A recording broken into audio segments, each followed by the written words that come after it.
Welcome, everyone, to the Path 11 podcast. We have another near-death experience to share with you today. My guest, Chris Kito, was 24 years old when he went into an anaphylactic shock from a food allergy, and it led him into a life-changing near-death experience in 2012. He's now 32 years old, clearly lived to tell about this near-death experience. And the connection was we interviewed a woman, Trisha Barker. She's episode 220. And Chris was on her show. Chris has also talked at the IANS conference, and he has been speaking more publicly about his near-death experience. And Trisha said, head on over to Path 11 podcast. They would love to hear your story. And I'm very excited to have him here. So he's going to be telling us the events that led up to his near-death experience, the near-death experience itself, and then the events and the after effects upon him, and how he's been integrating this experience into his life, both professionally and personally. So, Chris, welcome to the Path 11 podcast. Thank you. Thank you for having me. I'm very excited ever since I had my interview with Trisha, who I've known for quite some time. Met her at an IANS chapter conference we both spoke at. She's always spoken very highly of this channel and the organization. So it's a pleasure to be here. Yeah. I'm so glad that you're here. And actually, it's kind of strange. This is a little bit off topic, but with everything coming out with COVID and the vaccine, I was reading some of the effects of it, like the side effects. And it said, if you have ever had an allergic reaction, and I was thinking, well, very interesting, an anaphylactic reaction. I said, well, my next guest, he's not going to be able to take this vaccine, I guess. I mean, it's a different topic. But. Well, I wasn't planning on taking it prior, but more so now not to take it. I just hope, I'm glad that the reports are coming in. Just quickly on that topic, I have had a severe anaphylactic reaction. They're very dangerous. It's, a lot of people sometimes, I've been out speaking and been involved in the allergy community for some time now, more than the NDE community. And there's also an issue of language that also, the issue of language with allergy as well with NDE is that, they think of an allergic reaction, someone may just sneeze. And that's true. You could say you have an allergic reaction, you sneeze, or, I get a little hives on my arm. And that could also, an allergic reaction could be full anaphylaxis and your throat closes and it's life-threatening. So, it's when they say they're going into anaphylaxis, it's very life-threatening in some cases. Some people may just feel sick. Others are going into full-on anaphylaxis and need epinephrine, and not having that administered properly and quickly with sometimes multiple doses, it can be absolutely fatal. So I'm glad the reports are coming out, and it should bring some awareness to the community that if you do have reactions, maybe check with an allergist or your primary care and see if this is something that is okay for you to take, and be prepared that there could be some side effects, and they could also be delayed side effects. Allergic reactions sometimes are not always instant. For example, in my case, I'll get into shortly, they could be delayed by several hours. It's something to be aware of. You never know how the body's going to respond, and you just want to be as well prepared and healthy as possible. Yeah. Thank you for bringing that up. Yeah, absolutely. So why don't you tell us a little bit about how did all of this happen? What were the events leading up to it? And I'll let you just take the show away. Great, thank you. So it's been about 8.5 years since I had my near-death experience. I attempted to speak about it several years after, but I was really unable to really come together with the words, and really still to this very moment in the process of integrating the experience and, rebuilding and growing through it and learning to really in many ways readjust my life physically, mentally, emotionally, and go from there with the NDE. So it only came out about, 8 months ago, I started actually speaking publicly with the video I did with Anthony Shen that did very well. And then at that point, I decided to really make an effort to put myself out there. Starting with the story, I grew up in Long Island, New York. I went to school in Connecticut. I played lacrosse, and I had a very nice upbringing. I grew up in a family that was not particularly religious. We celebrated Christmas. We'd always say it was Santa's birthday. I never really went to church, I think once or twice with my grandmother. And we were out of there the moment we could be. So I went, and the reason I bring that up is a lot of NDers, when they speak, they have a contrast or they have a certain viewpoint or a belief system already in place. I did not have a standard religious belief system in place. I was spiritual. I like to think I was somewhat grounded, and I had an understanding of the universe, but I wasn't within any confines of an organized religion, or I had a definite set of beliefs of this is heaven, this isn't, this is what happens, this is what not happens. I was 20 through 24 at the time, so I didn't have any decades of life experience to really go into the NDE with, and I went in very neutral, which I later realized hearing other stories and processing myself, which really I think really helped me. And even now, these 8.5, almost 9 years later, still integrating and processing the experience, going in neutral. And that really was very important, I realized now, initially when that happened. So at the time, graduated from school. Within a year, I moved out to Los Angeles to start my career. I was in real estate at the time, still am. And I was at a friend's birthday party on a Sunday evening. And they were cutting up cake, serving cake. And, I always grew up with a peanut allergy, and it was something that I was aware of. I had EpiPens. I always say most of the time they were mostly expired. You get them, and you get them 18 months later. They were bad after 12 months. They say sometimes they last up a little bit longer, but who knows? It was not something I was fully conscious of, in the sense that I was very adamant about avoiding. Well, I always avoided peanuts, and that's one thing with a food allergy, you avoid it, but it was not, I had, looking compared to now, I had a very, casual, I would say a casual attitude towards the allergy. I knew I had the allergy. I avoided it. I would eat foods that may contain traces in many cases. I'd just roll the diets. I'd say, I just want it. I'm going to have it. Now that's something I would not do.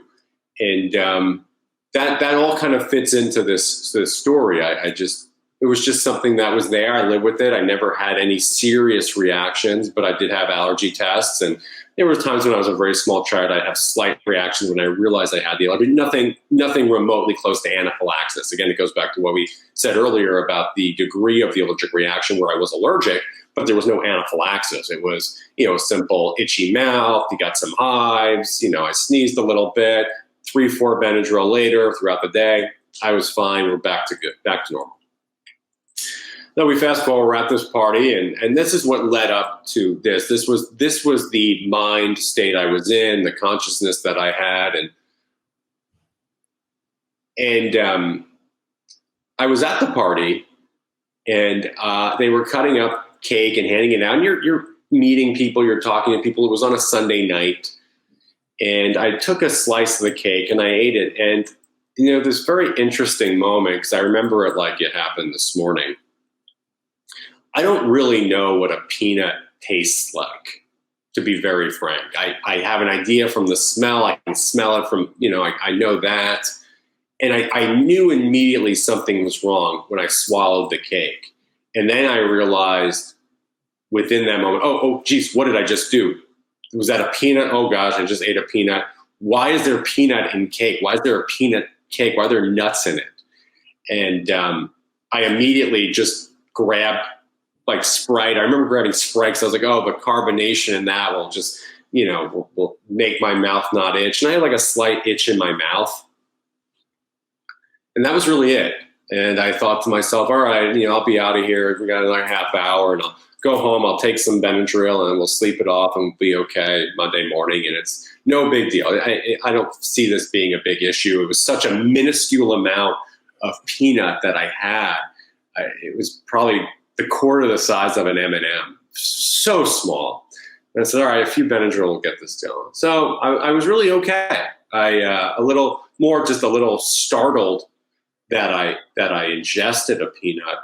No concern medically, other than I'll take some Benadryl and we'll keep an eye on this and we'll get home. So I get home, I take a couple Benadryl, I go to bed. It's fine. I'm just kind of laying there and, I'm having trouble sleeping. I'm like, oh, this Benadryl should be putting me asleep. It's not. I'm getting a little worked up here. I feel warm. a little itchy. Things are a little off. Is that off? Am I just getting a little overreactive with what's going on? I'll be fine. I'm just a little stressed about this. It's no big deal. I said, you know what? Where are my EpiPens? Let me go just make sure I have them. Let me just have them by the nightstand. So I go looking for the EpiPens, and I look in the mirror, and I'm like, oh, geez, I'm red. I'm red all over. I'm in the bathroom. I got hives on me. I'm like, okay, let me take another Benadryl. I found the EpiPen. Shocking, they were expired by several months. I had the EpiPen, and I said, all right, let me just see this other Benadryl, and let's just see. Maybe this will just simmer down now. The extra Benadryl will kick in. And I'm laying there, I go back to bed, and I said, all right, I'm laying there, and I felt at this point my breathing was becoming more and more labored. It was harder to breathe, not at the point of panic, but the moment where you realize it's a little bit harder and a little bit harder. And some more time goes on, and it's getting harder to breathe. And I said, all right, let me look in the mirror. Let's see if these hives went down or what's going on. Maybe I'm just freaking myself out. It's 11 o'clock at night now, 10:30, 11. I go in the mirror, I look in the bathroom, flick the light on, it's bright, I look, and I'm covered in hives. I'm red, my eyes are bloodshot, and again, I'm thinking about my breathing. It's difficult, not difficult, panic difficult, but there's something wrong that wasn't wrong 15, 20 minutes, half hour ago, let alone an hour ago, that I'm realizing, getting progressively worse, as well as the Benadryl is not having any effect. At this point, that I can see, maybe it's slowing it down, but I'm reacting, or I'm having an allergic reaction at this point. So I start thinking to myself, okay, my breathing's getting more difficult. It's Sunday night. I'm in Los Angeles. There's not a lot of traffic. What do I do? Do I use the EpiPen? Will they work? I've never used one before. I know how to, but I've never actually used it, so I don't know the sensation. I don't know what would happen afterwards once I use it. Am I mobile? Am I not mobile? Do I call 911? Do I go in an ambulance? Do I take myself to the emergency room? I'm in this moment of thinking, what do I do? And I'm thinking, as well as what do I do? But this is now becoming a life-threatening situation, and I need to make the correct decision to potentially keep myself alive and function. And I thought to myself, you know what? I'm going to drive myself to the hospital. I can still move. It'll take me 10 minutes to get there. So I get in my car, I grab my EpiPen, I have that with me. I said, listen, worst comes to worst. I didn't know what would happen with the epinephrine. I could always use the epinephrine to get me there. Let me get myself to a hospital, because I know I can get there in 10 minutes. I don't know how long an ambulance would take. And so I start driving, and I remember driving, and it was becoming, every minute that went by felt like an hour, and time was just kind of starting to warp for me. And it was becoming hard to breathe. It was a lot of labor, but it was becoming difficult. And at this point, panic, I was starting to become more panicked. Like, okay, this is really serious now. Like I'm having trouble. Like there's wheezing, and I don't feel, my breaths are getting shorter. They're not as deep. I'm panicking a little bit. There's a level of anxiety kicking in right now that is, okay, we're crossing into a very severe situation. Very severe. I fortunately made it to the hospital in the nick of time. I pulled into the ER right in front. I believe a valet took the car. I really don't remember clearly. Must have, because I got out of the car, handed my keys. I kept my wallet with me, and I went right into the emergency room on that Sunday evening. And I remember walking in, and there's a few key moments that are so vivid, like they happened early this morning, where I walked in and the nurse behind the intake counter looked at me, and I said, I'm having allergic reaction. She says, do you have any ID? And I pulled out my wallet to hand her my driver's license. And they're in like the little slits and the holders within the wallet. And I remember I could not function enough to move my hands at this point. I mean, I was able to drive, but because that was bigger movements, but it was deteriorating extremely quickly at this point. And I remember I couldn't get it out. I was trying to get it out, and it was too much. And I kind of fell into the counter a bit while doing it. And I remember her and another nurse jumping out of their seats and grabbing me and just carrying me back into the emergency room.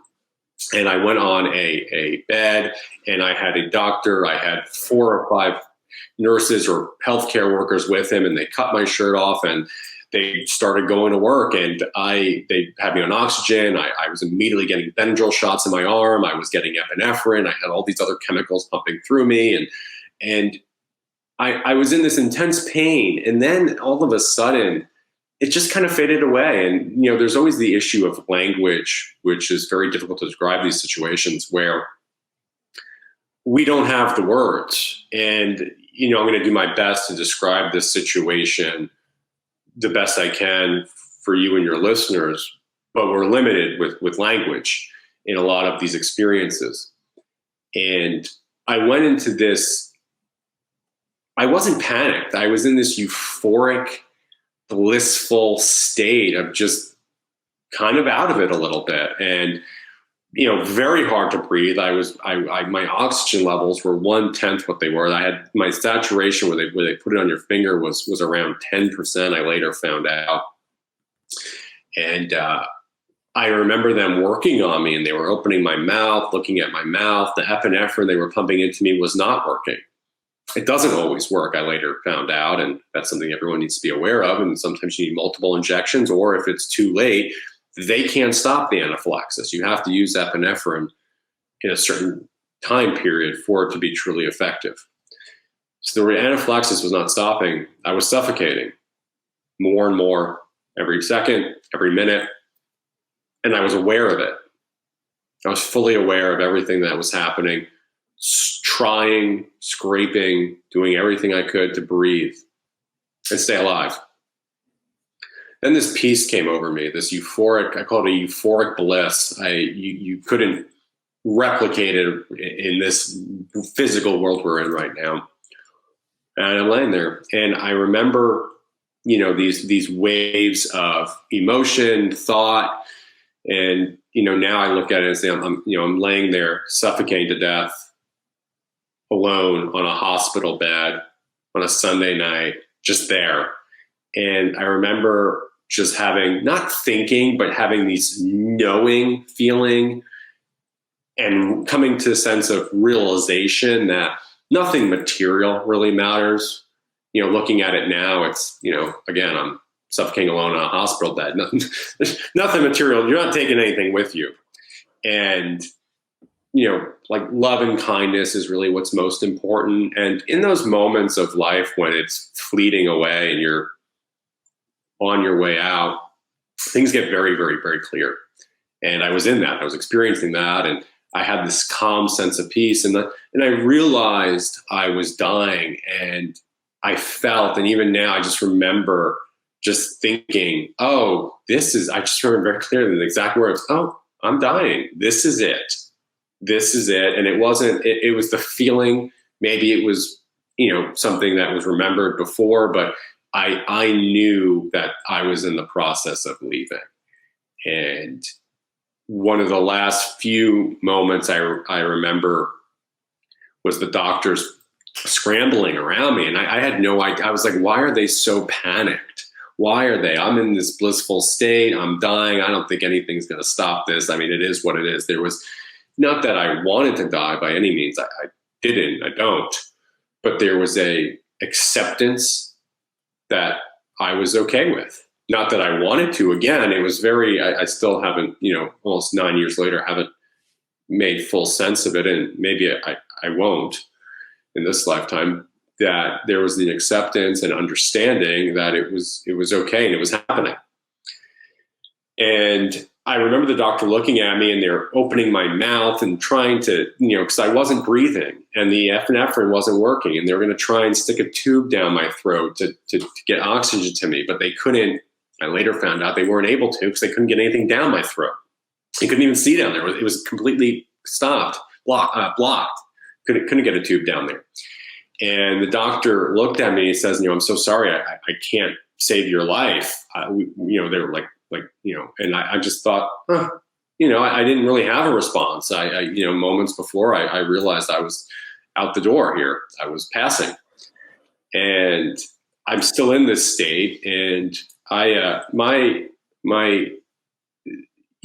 in this moment, I was greeted. I would use the language best as I can energetically with my grandfathers. One passed away many years before I was born, and one passed away several years after I was born. So one I never knew, and one I really didn't know. I was 2 when he passed, so there was very limited, knowing of him. And they came to me, and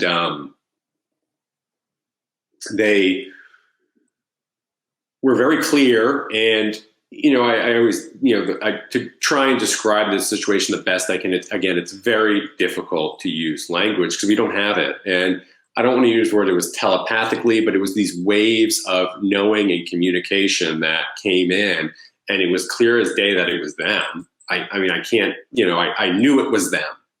It wasn't, a clear picture. I just knew it was them. And whether that, I had like the image of them, but it was energetically their being, their essence, their source right there. And they said very few things, but it washed over me. And they go, you can't die. You have work to do. You got to go back. You got to fix relationships. You have work to do. And I remember that moment just saying in my head, or communicating back, however I communicated back energetically with them consciously. Okay, that was that. And I was like, oh yeah, all right, okay. And then I thought, all right, I don't, then it changed from a euphoric to really almost a more, I was more, I don't have the words for this, but I was more intent on, okay, now the acceptance was, I don't want to die. Not that I ever wanted to. It was from acceptance to, okay, no, I don't. Okay, I got it. Thank you. I got to go back. And in that moment, I remember just this feeling of being pulled back into my body. I did not have I wouldn't say I was out of my body looking down on it, but I do not feel I was there consciously. But I came back into my body in that moment. I snapped in, and I said, right before that, I said, I don't want to die. I don't. And then I came back. And in that moment of coming back, I just remember, like it happened this morning, this being almost reborn or pulled back in, and just this snap of life, and just chaos and pain and insanity just ensued around me, from this beautiful, blissful, euphoric moment to just utter intense pain and emotion. And I just remember scraping and breathing and trying to breathe and as much as I can, and fighting to breathe, which is a very strong survival instinct. And then moving. I started moving. I started grabbing at what the the cords they had on me and the oxygen mask. And I remember saying, I need more air. And I'm verbal now where I wasn't for a good portion of this. And they're like, it's turned up. And then they were, excited. I was responsive. They thought I was dead, and God, they were like, well, you can't do anything to help him and anymore. But, and I just came back in, and I was just in this excruciating pain, physically trying to breathe. I was in this, mentally, I was just in a survival mode. There wasn't any, anything spiritual happening. It was just in your body, fight to breathe, fight to stay alive. Fight to get oxygen. That was it. There was no lovey-dovey rainbows and unicorns at this point. It was just brutal survival, adrenaline instinct. And that went on for probably, later I found out, about a half hour, just trying to settle in. And then I bounced out. Everything, as much as it could, returned to normal in the next 6-7 hours. I was in the hospital, and from that physical standpoint of being in there, they just kind of looked at me and they said, geez, you walked in, you weren't even recognizable. You were out of a 1 to 10, you were a 9.5. We didn't think we were going to be able to help you. It was so because you were so far into the anaphylaxis and the procedures weren't helping, the epinephrine, the other chemicals, everything else we had going in you, and we couldn't get a tube down your throat. And they're like, well, if you want. I said, well, what do I do? How long have I been here? He's been here for 8 hours. I said, well, what's next? I said, do you want to go home? So I said, okay. So I just kind of got up and they handed me a couple pieces of paper. I walked out and they said, thank you. And I then walked out. I got my car keys and then I got a little parking ticket. And I always say, I really knew I was back in this world when I went to get my car and I had to pay for parking. So here I was having a full-blown near-death experience, and I'm like, well, I'm definitely back. I didn't die. I'm not dreaming this. Here I am paying for parking. And then I went home, and that was the physical aspect of the near-death experience. And I always, liken an NDE experience to there's the actual experience, and that's really makes up 5% of an NDE, and then the other 95 is really what happens in the years and lifetime afterwards, because the NDE was only a few minutes, if that, maybe a few seconds. There's no concept of time really in that, but I was in the hospital for about 8 hours and I was critical for about 45 minutes, severely critical. And then it kind of went down from there. But here we are 8.5 years later, and I'm still fully integrating, understanding, processing, and working with a near-death experience and healing. At that time, I did not know what an NDE was. I didn't actually find that language or understand what an NDE experience was until several months after. And the first few days after the NDE, I was just in tremendous pain. I couldn't really do anything. I just remember laying in bed, being in pain, again, hard to breathe. Not so much hard to breathe, but it was painful. Like my lungs hurt. My everything. When I say everything hurt, I did not want to move. It hurt. Just to lay there was painful. And then a few days later, you adjust, and then you adjust a little bit more, and then you have the adjustments of what changes. And again, I had no idea what an ND was. I was just like, oh my God, that was insane. What happened? Now what's going on? Because I had this. For about 6 months afterwards, I had this amnesia, not that I couldn't remember my name or, how to do math or anything like that, but I didn't understand my emotions and myself and or my personality, to kind of loop that in, where you went in knowing how you are, like, this is how I would describe myself. This is how I behave. This is how I act. That was out the window. And I've kept a journal since I was 14. I went back and I've looked at the journal, and I wrote several times over the few months after that. I said, my consciousness is completely different. There's a shift. I went in one way at that hospital. I walked out another. And it wasn't like I was doing spiritual work or meditating for years and I had this experience. I mean, it was a violent, traumatic event that happened extremely quickly, and then it spit me out a different person consciously, completely. And still to this moment, we're still processing, integrating, and working through that.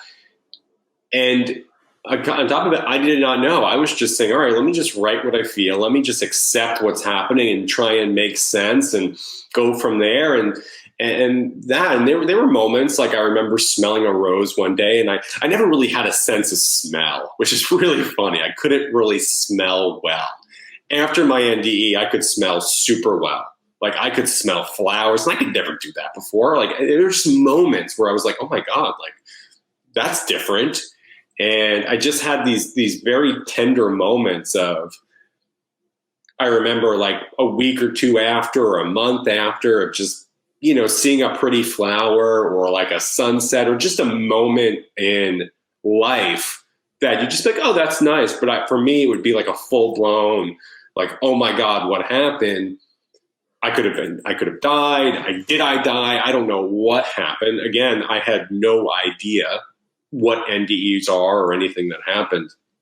And I went on. Then a few months, I don't know how this happened, but I stumbled across IAN's group online, and I went through the checklist of an NDE, and I had like 26 out of 28 characteristics of a near-death experience. I said, all right, let me call them tomorrow morning.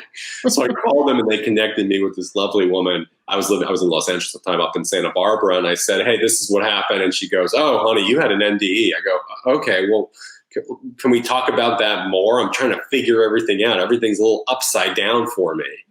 I think I even said it that way. I said, I don't know what's going on in my head, my emotions. I couldn't functioning. I could function fine. It was just in my head, it was totally a circus of what was going on. So I went up to the IAN's chapter, and I started to build a community of near-death experiencers and individuals that are in that field. And it's been, still to this day, I'm very involved with IAN's, which is fantastic, at the national level and local chapters. And I started to make sense of what happened, and then started to integrate and learning that, hey, this is what happens, and these are the after effects, and this is what you can expect. And this is not anything it's unique to have an NDE, but it's, these effects of what you're going through within the NDE community are to be, that's what comes up, and this is the way to deal with it. And here are ways to help process and integrate. And it takes many years. And I don't know, I always joke, when it first started, I remember it being like an 8-year integration. Then it went to 12. Now it's at 15. And I just said, listen, maybe I'm just slow, but it's going to take me decades to get this going. And like, really, this is not something I ever spoke about up until really publicly about a year ago. Before that, again, a few years after I attempted, because IAN was like, oh, why don't you speak at the local chapter? You've been coming for 2 years every month. And I said, all right, I'll go. And, if I did speak, I left out about half the story. To put it in perspective, I wouldn't actually even discuss the issue with my grandparents. I would just talk about the after effects, and I left a lot of the red meat, or the main part of the spiritual component, out of the story, because I couldn't speak it. It just could not come out. Friends and family never knew about it. They knew I had an incident. Not up until this past March did my family actually really know the extent of the near-death experience. And if people and friends that were close to me in Los Angeles, because again, my family was in the Northeast, if they ever really brought it up, I really shut it down quickly. And it was not discussed. I did not talk about it. Everyone knew I had an allergy. They knew there was something. Yeah, he had an anaphylactic reaction. Something happened. And they say, well, what happened? I said, no. No. And then I spoke at Santa Barbara openly about it. And then I connected with some more people. And two things happened that brought me to this point, speaking with Path 11. One was, it's been very healing for me and therapeutic to speak about it and share, and it helps me process and integrate and go through it. And the second's been, people often come back with like a message of what they have to do, or I didn't really get that. And I'm so fortunate that I walked out of there. I should be dead. I should be severely handicapped, if not dead. And I'm very fortunate. I'm healthy in all areas of my life, and I'm very, very fortunate and blessed. And I found speaking that it helps a lot of other people from all walks of life and all situations. And that was something I never planned on, because I have a hard time listening to other NDE stories. So I don't listen to many. It's difficult still, even it's hard for me to hear other stories. And I've had parents that lost children, family members that that have lost family members or life or anything. I've had an outpour of people from doing speaking engagements or interviews that have just said, thank you so much for helping. So the first time that happened, when I spoke in Santa Barbara, I had a woman come up to me and said, you helped me so much. I said, I think this is something, and I felt a little relieved after talking about everything, where I just did it. And when I speak, half the time my knuckles are white. I'm sweating through a shirt. It's not something that's very easy to talk about, like, Sunday brunch. These are very intense, emotional, and stories. And that ability to bring comfort, healing, or something to share is what motivates me to do this. I always say, if I can reach one person every time I speak, or they stumble across a video, that's worth it. It's my way to give back. It's my thank you and my service to do that. And what I always try and stress with the NDE is, there's a lot out there that are beautiful and amazing, and mine, they're not all like that. Some are very violent, traumatic, and I don't wish an NDE on anyone. I mean, there's been some blessings of gratitude, and after effects have been fantastic in some ways, and you really have a different outlook on life. But there were times that were absolutely terrible. I mean, not knowing who you are, the amnesia, processing, growing into adulthood, growing in with a completely different mind and consciousness. It was tough. I mean, aside from the actual traumatic, violent concept of suffocating to death, the emotional toll is difficult. I'm sitting here 8.5 years later, and for 8 years, I never spoke about this. You asked me to talk about it, I'd say no, adamantly.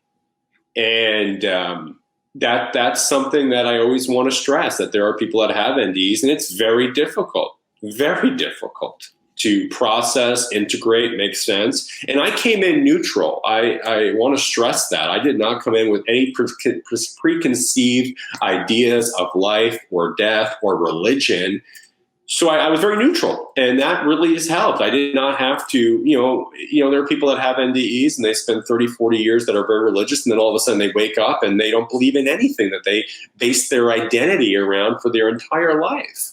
Or they come back and they have relationships, and all those relationships change. You're a different person, completely different person when you come back. And I was new to LA, so the people that knew me for about 4 or 5 months said, yeah, you're different. And then when I went back to visit friends and family in the Northeast, they're like, yeah, you're different. But now imagine you were with a spouse or kids, or you had a certain life, or you had a career, and it changed. For me, I was starting everything, so I couldn't say I was doing something for 10, 15 years, and this was me. And then you wake up and all that makes no sense to you, and you don't care. I mean, it's very difficult for those around you as well with an NDE, because they say, hey, this is who I knew, and now I don't know this person. I mean, I was a different person. I really want to stress that, because it was just me. So I only had to focus on myself. I didn't have children or a spouse or really a major community around me, because I was new to a city where you're a different person. So a lot of NDEers have that situation where they have to really not only deal with themselves, but their spot in the community, or what everyone knew them as. So, I was very fortunate. I never had any issue with friends or family having any, issue with me having an NDE experience. I wasn't, trapped in this dogma of religion or anything like that. So I was fortunate in that way. But I do want to always stress that they are very difficult, and they're very traumatic, and there is a long process of healing and integration and understanding that comes out of them. Yeah, I'm curious to know, are you still neutral after having this experience, or do you have a different understanding of something greater, or do you still feel neutral and not quite sure, what you feel about spirituality? That's a great question. I would say this: I never had a desire to really know. I don't have a burning desire. As of now, I always grew up with a sense of spirituality and being open to holistic, ideas and Eastern medicine. So there was always that base with me. I'm very spiritual. I believe there is a higher power. I don't know what it is. I think consciousness exceeds our physical realm in this death. And that's where I am. I don't make that a main point of speaking. I'm not trying to convert anyone, or that's just my experience. I could be totally right. I could be totally wrong. I feel sometimes we get so wrapped up with what happens next, where we don't focus on what's happening at the moment and living life and doing the best we can now. And we're always focused on what's next, especially with spirituality, or I need to know. And, maybe you don't need to know. I don't know. But I do know this, that I was peaceful. It was euphoric. You're surrounded by loved ones. And I have no fear of death. Never had one prior. I just, you're 23, and even at my age now, 32, I don't really care. I have other things to focus on. And I think if anything, it brought me to live into the moment and focus on that, and not to be confined by what you believe is right. And, maybe there are things that are right, or maybe there are things that are wrong, but I would just, my opinion would be to be open and be willing for things to change, because things do change. People change. Yeah. I'm also wondering too, because with your story, it's so profound of how much of a different person you became after this. And like you said, that's pretty common. I don't think I've ever asked a near-death experience person this question, because I don't think that they have put so much emphasis on it as you have, about just like, I became a different person. This is just a wild thought that I'm having, but I'm wondering, if the physical body, I don't know if you legally died or whatever, but do you think that a part of who you were up until that age, that consciousness left and a different consciousness came into your body, and there could I don't know if there's like a remembering, or if there's like maybe an integration of two consciousness coming together as one, of like a little bit of old you that still had memory in your mind of who your family was and who these people are, but another consciousness coming in? Or did your consciousness maybe evolve in some way as a result of the near-death experience and came back into the physical? That's a great question. I mean, I'll never know, but I feel that there could have just been an extreme rapid evolution in those moments. That's what I feel it was. I still have a lot of the characteristics. I kind of say in a way I'm forever 24. There's still this, there's still some things that, I look the way I processed it is that, you're going down a path, and then I made a hard right one way. And I don't know. And I don't care to think what would happen if it didn't happen, or who or where I'd be. That's a waste of time and energy. I make the most of the situation where I am, and I'm very fortunate, and I'm thankful of where I am and what I'm able to do and all of that. But I do feel that I feel everyone has the ability and the free will to develop and be whoever they want to be. It may be harder, some it may not be. It's just a focus and intention. And in those moments, my soul evolved, my consciousness evolved. It was quick, it was fast, it just happened. I jumped light years, and we went into that. And that's where I feel I went with that. That's the best I can answer that. I'm still the same person in a way, but we're a little upgraded. It's like the iPhone, it upgrades every few months. Right. Our upgrade just went like 30 upgrades in a couple minutes. Right. And my body had to catch up. My conscious mind really had to catch up to my unconscious and my soul and my spirituality. That was it. I was lagging because it didn't know. It wasn't given us. I wasn't given a set of directions to say, oh, hey, this is what happened. This is what to expect. This is what you can do to kind of ease into it. It was, oh yeah, we just changed everything, and you'll figure it out over the next 20 years. Mm-hmm. That's like very clear. Honestly, that's probably the most clear I've ever explained it. And I'm still kind of fumbling through it. And, my journal was really kind of me writing out the directions or figuring out what happened. So that's where it is. But I like the changes where it came from. I think the integrations are great. Again, there's a sense of gratitude and blessed to have the understanding and always be able to, there are times that are difficult or you're unhappy, but to say, hey, listen, like, this is where we were. This is what happened. Like, in big picture, this doesn't mean anything. Like, you were dead on a hospital bed, and now we're here. So I think it's a lot of big themes. It's a lot of emotion. It's a lot dealing with life, death, consciousness. And I never really concerned myself with those really big questions like, why are we here? What are we doing? If anything, I think spirituality is very practical, and my message was very practical. And, going out and sharing my story and helping others helping me, and it's giving back to a community that helped me. And, we get all wrapped up in these huge, massive ideas, and we got to do this, we got to do that. And, maybe just saying hello to your neighbor or being kind or doing something like that has just as much as an effect. And if we do those little things, it really does. So I just go back to kindness and gratitude. And if you focus on those two things, everything else takes care of itself. It really does. It's not that complex at all. Life is not complex. I mean, I just remember laying there and I'm thinking I'm dying, and it wasn't that complex. It was just kind of happening, and it's simple, and simple's what works. I love that. Well, Chris, thank you so much. I'm so glad that you decided to come on to reach out to us to share your story with our listeners. I am sure many people will get a lot out of that. And I think too, within the community that you've created, the one thing that I hear from your story is courage, and giving people courage maybe to break the silence about it, and I think you're kind of a little bit of a model of that to show, you were kind of keeping this very quiet for 8 years, but then you decided to kind of, come out and start to speak about it, which I think is probably going to give courage to others who are listening and having the same experience that you had. It's like, if you can do it, they can do it. Yeah. And one more thing, I'm very open. If any of your listeners want to reach out, I can be found on Facebook. They just send me a message. Okay, great. All right, everyone. Well, I hope you enjoyed that story. I was like holding my breath for most of it in the beginning. It was like, oh my gosh.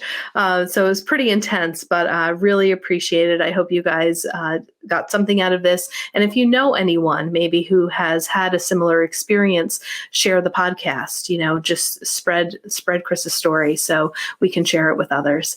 All right, Chris. Well, thank you so much, and take care. And Thank you. thanks Thank again. you so much. Take care. Bye-bye. Yeah.